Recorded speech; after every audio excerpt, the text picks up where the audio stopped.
लाहौर में वकला का एहतजाज खत्म नहीं हुआ कि गंगाराम अस्पताल की नर्सें भी सड़कों पर आ गईं। नर्सों ने पंजाब असेंबली के सामने एहतजाजी मुजाहरा करके रोड को ट्रैफिक के लिए बंद कर दिया। मजीद जानते हैं डॉन न्यूज के नुमाइंदे मियां शुएब से। शुएब, बताइएगा क्या मुतालिबात हैं?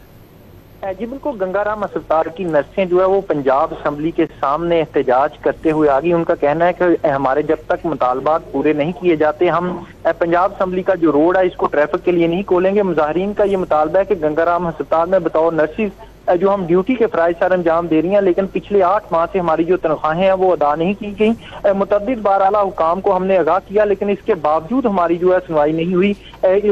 जबकि इस वक्त भी जो पंजाब असेंबली के मेन रोड पर जो है वो नर्सों का एहतजाज जारी है, जिसके बायस जो है राहगीरों को शदीद मुश्किलात का सामना है। जी ठीक है, बहुत शुक्रिया मियां शुएब, हमें अपडेट कर रहे थे। आपको बताएं कि वकला के एहतजाज के बाद अब नर्सें भी सड़कों पर आ गई हैं। नर्सों ने पंजाब असेंबली के सामने एहतजाजी मुजाहरा करते हुए रोड को ट्रैफिक के लिए बंद कर दिया है। मुजाहिरीन ने मुतालबा किया है कि 8 माह से तनख्वाहें अदा नहीं की गईं, तनख्वाहें फौरी अदा की जाएं।